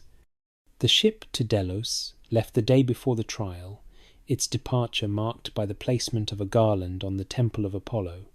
This annual pilgrimage commemorates Theseus's legendary journey, the hero who sailed to Crete, slew the Minotaur, and returned victorious. During the sacred vessel's absence, Athens may execute no one. The city must remain pure, untainted by death, until the ship returns. For Socrates, this religious custom grants an unexpected reprieve. 30 days in prison instead of immediate execution. 30 days to prepare for death, to speak with friends, to demonstrate how a philosopher meets the end. He treats this time not as a countdown to oblivion, but as an opportunity, one final teaching, perhaps his most important. The prison is not the dark dungeon of imagination. It is a simple chamber with stone walls, small windows admitting light and air, basic furnishings. Guards watch the entrance, but do not seem particularly concerned about their famous prisoner. Where would an old man of 70 run? And Socrates has never shown any inclination to flee his fate. His friends visit daily. They bring food, which Socrates barely touches. They bring conversation, which he welcomes. Among the regular visitors are Plato, young, devoted, still trying to understand how his teacher can face death so calmly. There is Crito, a childhood friend, wealthy and practical, already planning an escape. There is Apollodorus, emotional and tender-hearted, who weeps more than the condemned man. There is Simmias and Sebes, serious students of philosophy, eager to discuss the immortality of the soul. Xanthippe comes with their youngest son, still a child. The boy does not fully understand what is happening, only that his father lives in this strange stone room now. Socrates embraces them, but then asks that they be taken home. He does not want his final days disrupted by grief and tears. There will be time enough for mourning after he is gone. For now, he wants to use these remaining hours, as he has used his entire life, in pursuit of truth, in examination of the most fundamental questions. On one of the early mornings of his imprisonment, Crito arrives before dawn. He sits quietly, watching Socrates sleep, marvelling at the old man's peace. When Socrates wakes, Crito brings news. The ship from Delos has been sighted near Sunium. It will arrive today, meaning execution will come tomorrow. There is no more time to delay. I have arranged everything, Crito says, his voice urgent. The guards are bribed. A boat waits at Piraeus. You can be in Thessaly before Athens even knows you are gone. My friends there will welcome you. You can live out your years in peace, continuing your philosophy among those who appreciate it. Socrates listens patiently, then begins to ask his questions, not to humiliate Crito, not to score philosophical points, but to genuinely examine whether fleeing would be right. Should he escape simply because he can? Should he disobey the city's laws, even when those laws produce an unjust verdict? He proposes they imagine the laws of Athens as living beings, capable of speaking.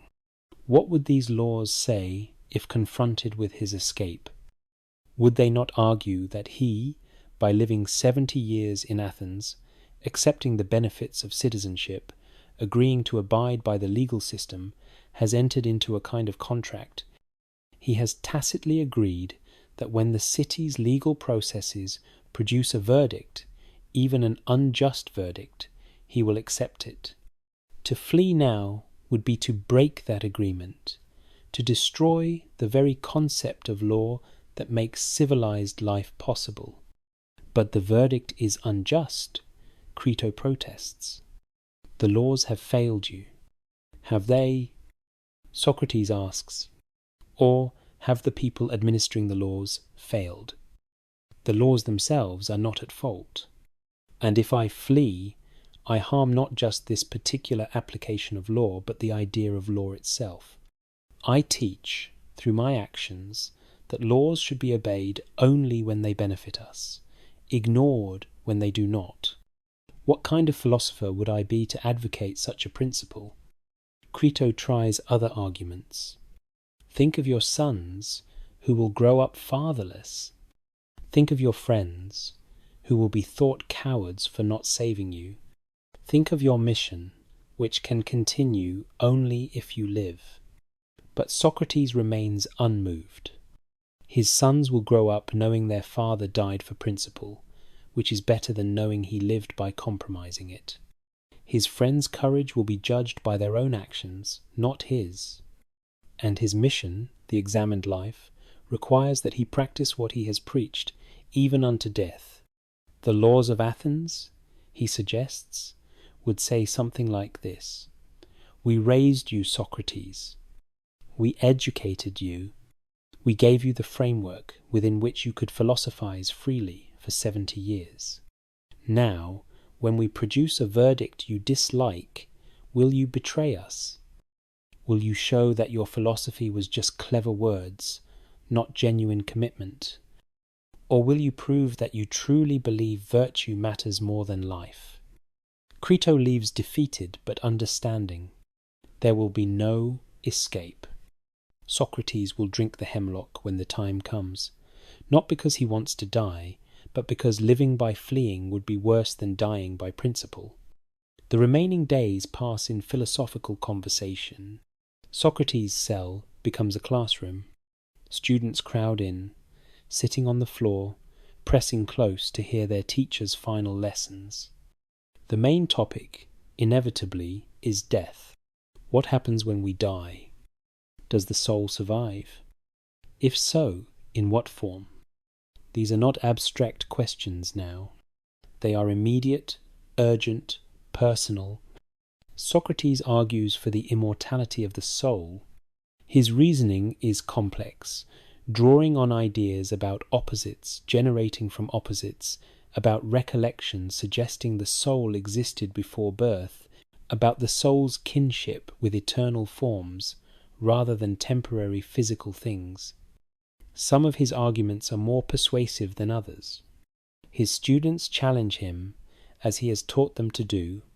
He welcomes the challenges, refining his arguments, acknowledging weaknesses, searching together with them for truth, even on the threshold of death. But beneath the philosophical arguments runs a deeper current. Whether or not his specific proofs convince, Socrates demonstrates through his bearing that death is not the great evil most people assume. If the soul is immortal, death is transition, not termination. And even if the soul perishes with the body, even if death is merely dreamless sleep, what is fearful about that? A good man has nothing to fear from death, whether it leads to another life or to peaceful nothingness. His friends marvel at his composure. No fear shadows his face. No trembling betrays inner terror. He jokes, he questions, he philosophizes, exactly as he always has. It is as if the death sentence has changed nothing essential about who he is. The body may soon perish, but the soul, the examined, cultivated, virtuous soul that matters more than anything else, remains untouched by the approaching end. The final day arrives. The ship from Delos has returned. The religious prohibition ends. The execution will proceed. At dawn, the jailer enters to announce that the poison is being prepared. Socrates greets this news calmly, as if being told that breakfast is ready. His friends gather for the last time. The atmosphere is thick with grief they try to suppress for his sake. Xanthippe is brought in with their youngest son. When she sees Socrates, she breaks down, crying out in the traditional manner of mourning, "Socrates, this is the last time your friends will speak to you and you to them." Her grief is raw, unphilosophical, human. Socrates embraces her gently, then asks Crito to have her taken home. He does not want his final hours consumed by lamentation. There is still work to do, still truth to pursue, still one last lesson to teach about how a philosopher dies. The afternoon wears on. Socrates bathes so that the women will not have to wash his corpse. A practical consideration, but also symbolic, he prepares himself, makes himself clean for the journey ahead, whatever that journey might be. His sons come to say goodbye, though the youngest barely understands what is happening. Socrates speaks to them privately, offers whatever final fatherly advice a man can give when he has only hours left. Then the jailer arrives with the cup. He is apologetic, almost in tears himself. "Socrates," he says, "I know you will not be angry with me, but with those who force this. You are the noblest, gentlest, and best man who has ever come here. I know you are not angry with me, for you know who is responsible." Socrates thanks him for his kindness. No, he bears no anger toward the man who brings the poison. He is simply doing his duty, as Socrates is doing his. The cup is brought forward. It contains hemlock, the poison Athens uses for executions. Death by hemlock is not pleasant, but not agonizing. The poison causes gradual paralysis, creeping upward from the extremities until finally reaching the heart and lungs. The mind typically remains clear until near the end. Some of his friends begin to weep. Apollodorus breaks down completely, his sobbing filling the chamber. Socrates rebukes them gently. "What are you doing, you strange men?" "I sent the women away mainly so they would not behave in this way. I have heard one should die in silence. Be quiet and control yourselves." He takes the cup without hesitation, without trembling. Those watching will later say it was like watching someone drink wine at a symposium, casual and natural. He drains it completely, then begins to walk around the room as instructed, to help the poison circulate. When his legs grow heavy, he lies down. The jailer checks him periodically, pressing his feet, his legs, watching for the spreading numbness. Socrates reports what he feels calmly, almost clinically, as if observing an interesting phenomenon. The coldness moves upward. His legs lose sensation. His body grows heavy. As the end approaches, he calls to Crito. "Crito, we owe a cock to Asclepius. Pay the debt and do not neglect it." These are his final words, strange and mundane and somehow perfect. Asclepius is the god of healing. One sacrifices a cock to Asclepius upon recovering from illness. Is Socrates suggesting that death is a healing, a cure for the illness of life? Or is this just a final reminder to honor the gods, to fulfill obligations, to attend to small duties, even in great moments? The ambiguity is very Socratic. Let his students puzzle over it, seek meaning, examine what it might signify. Crito assures him the debt will be paid, then asks if there is anything else. But Socrates does not answer. The poison has reached his heart. His eyes remain open but unseeing. Crito gently closes them. Plato, who was not present due to illness, will later write about this moment through testimony of those who were there. He will describe how they covered Socrates' body, how they sat in stunned silence, how they understood they had witnessed something profound, a death that was somehow a triumph, an ending that was also a beginning. The sun sets over Athens. In the prison, a body grows cold. But the questions live on. The method persists. The examined life continues in every person who chooses to think rather than merely accept, to question rather than merely believe, to seek truth rather than comfortable certainty. Socrates has taught his final lesson. he has demonstrated what he preached, that virtue matters more than survival, that principle matters more than prudence, that the soul's integrity matters more than the body's preservation. He has shown that philosophy is not just clever talking, but a way of life that must be lived completely, even unto death. The Gadfly is silenced, but Athens will discover what Socrates predicted. More questioners will arise. The examined life, once awakened, cannot be put back to sleep. The questions remain, echoing through the centuries. What is justice? What is courage? What is the good life? How should we live? And in that prison cell, in that peaceful death, in that final drink taken without fear, Socrates has offered his answer. Live by examining, die by principle, care for the soul above all else, and trust that truth, however uncomfortable, is always better than comfortable falsehood. The body is carried out as darkness falls. The students scatter, grieving but forever changed. And philosophy, born in the streets and markets of Athens, baptized now in the blood of its first martyr, begins its long journey through human history. Closing, the undying voice. The news spreads through Athens like ripples across still water. Socrates is dead. The philosopher who walked barefoot through the agora for decades, who questioned everyone and claimed to know nothing, who survived war and tyranny only to fall victim to democracy, he has drunk the hemlock and passed into whatever lies beyond.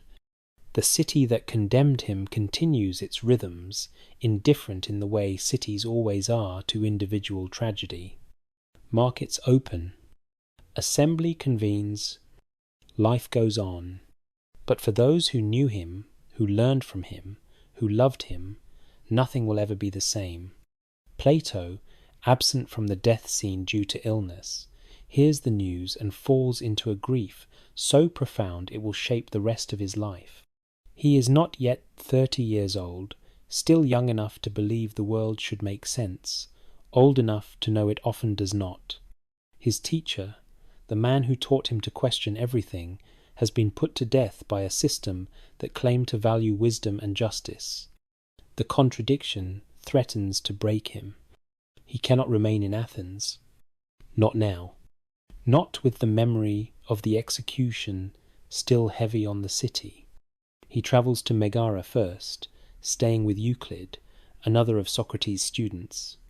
Later he will journey to Egypt, to Italy, drinking in other philosophies, other ways of thinking. But everywhere he goes, Socrates follows. In every conversation, he hears his teacher's voice asking questions. In every philosophical problem, he applies methods learned in the agora. In every evening's reflection, he remembers. Eventually, Plato will return to Athens and establish a school, the academy, where philosophy can be taught systematically, safely, preserved in writing so that no single execution can destroy it. He will write dialogues featuring Socrates as the main character, preserving his teacher's method and voice for future generations. But he will also put his own ideas into Socrates' mouth, developing theories of forms and ideal states that the historical Socrates perhaps never conceived. The line between master and student will blur, between what Socrates actually taught and what Plato wishes he had taught. This creates a puzzle that will perplex scholars for centuries. Who was the real Socrates? The simple man who claimed to know nothing, or the sophisticated metaphysician of Plato's later dialogues? The Gadfly of Athens, or the philosopher-king theorist? We cannot know for certain. Socrates left no writings. He trusted in speech, in dialogue, in living philosophy rather than dead texts. And so he has become, in a sense, immortal precisely through his absence. Each generation recreates him according to its needs. Other students scatter in other directions. Xenophon, the practical military man, will write his own accounts of Socrates, less philosophically sophisticated than Plato's, perhaps, but offering a different perspective. A Socrates more concerned with daily life, with practical ethics, with how to manage households and armies. Both portraits are probably true. Socrates was large enough to mean different things to different people. Antisthenes develops the Cynic philosophy, embracing poverty and simplicity with even more extremity than Socrates practiced. If the master could live with almost nothing, Antisthenes will live with truly nothing, demonstrating that human beings need virtually no material goods to flourish. Diogenes, the most famous cynic, will take this to absurd extremes, living in a barrel, telling Alexander the Great to step out of his sunlight. All of this traces back to Socrates' questioning of conventional values, though one wonders what he would have thought of these radical interpretations. Aristippus goes in the opposite direction, founding the Cyrenaic school that emphasizes pleasure as the highest good. If Socrates taught that virtue is knowledge, and knowledge produces happiness, then perhaps happiness itself, understood as pleasure, is what we should pursue. The reasoning is questionable, but it shows how Socrates' ideas could be bent in multiple directions, how his questions opened spaces that different thinkers filled differently. Athens itself gradually comes to regret the execution. Not immediately, in the years right after, the city remains defensive, insisting it acted justly, that Socrates brought his fate upon himself. But as time passes and emotions cool, a different story emerges. People begin to speak of Socrates as a victim, a martyr to truth, a man wrongly killed by a city that lost its way. Later generations will claim that Athens executed Socrates' accusers, though this is probably wishful thinking, history rewritten to ease collective guilt. What is certain is that the execution changed Athens' relationship with philosophy. Never again would the city so directly attack intellectuals, so blatantly punish questioning and examination. The memory of Socrates' death became a cautionary tale, a reminder of what happens when fear overwhelms reason, when democracy becomes mob rule, when cities stop listening to their consciences. But the real legacy of Socrates extends far beyond Athens, far beyond ancient Greece. His method, the practice of asking questions, of examining assumptions, of seeking clarity through dialogue, becomes foundational to Western philosophy. Every philosopher after him, whether they agree with his conclusions or not, uses tools he refined. The Socratic method survives in law schools, where professors grill students with questions to expose weaknesses in their reasoning. It survives in therapy, where counselors help clients discover truths through guided questioning. It survives wherever human beings gather to think seriously about serious questions. His ethical teachings persist as well. The idea that virtue is knowledge, that the examined life is the only life worth living, that caring for the soul matters more than accumulating wealth or power, these insights continue to challenge comfortable assumptions. In every age, there are people who choose principle over prudence, truth over safety, integrity over success. They may never have heard of Socrates, but they walk in his footsteps. He becomes, over centuries, a symbol not just of philosophy but of intellectual courage. The man who would rather die than compromise his principles. The thinker who questioned authority even when authority held power of life and death. The teacher who cared more about his students' souls than his own survival. This symbolic Socrates perhaps oversimplifies the historical man, but symbols have their own truth, their own power. Writers and artists return to him repeatedly. Painters depict the death scene, the calm philosopher surrounded by weeping students, the cup of hemlock held steady, the tranquil face gazing toward eternity. Playwrights write dramas about his trial. Novelists imagine his conversations. Philosophers write treatises examining his arguments. He becomes inexhaustible, endlessly interesting, forever relevant. What makes him so perpetually fascinating? Perhaps it is the paradox at his core.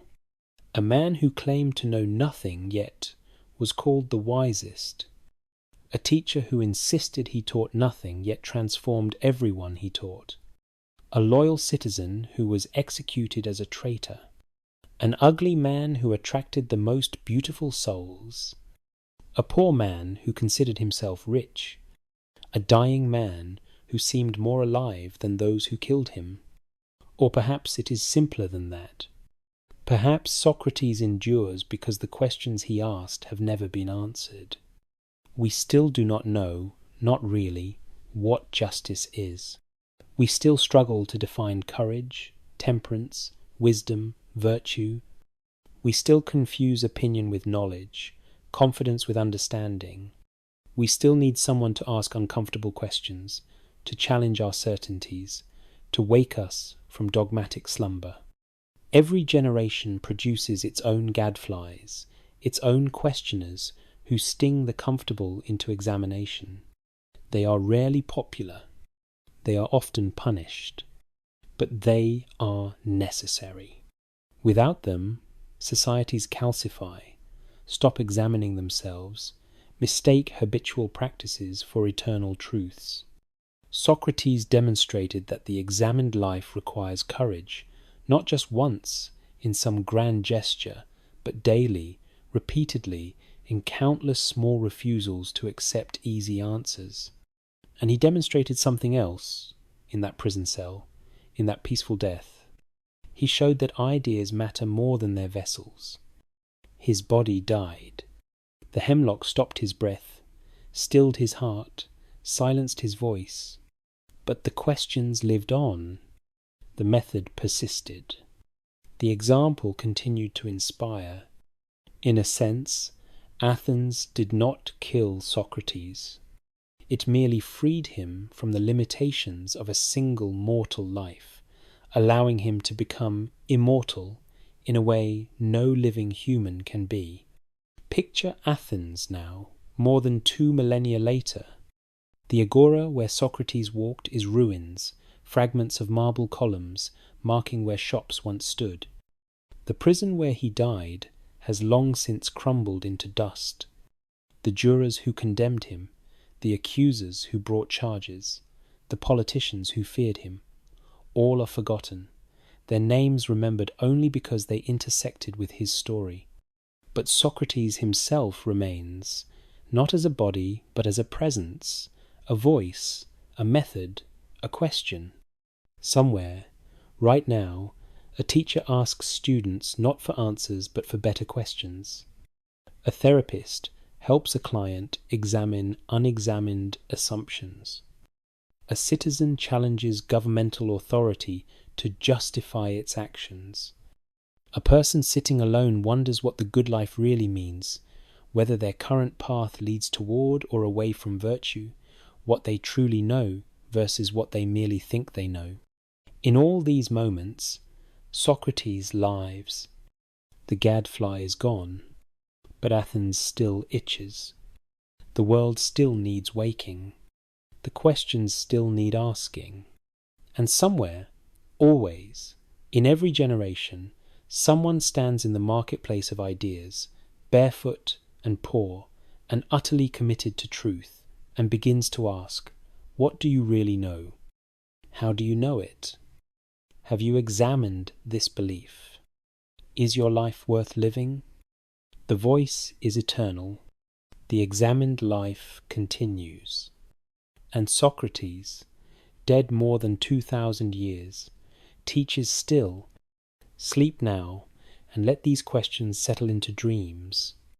Let the old philosopher rest in whatever peace he found beyond that final drink. Let Athens fade into the darkness of history, its marble columns becoming shadows, its voices becoming silence. But let the questions remain, gentle and persistent, waiting for morning when you too might ask them, might examine your own life, might walk barefoot through your own agora, seeking wisdom while claiming none. The story ends, but the teaching never does. Rest well.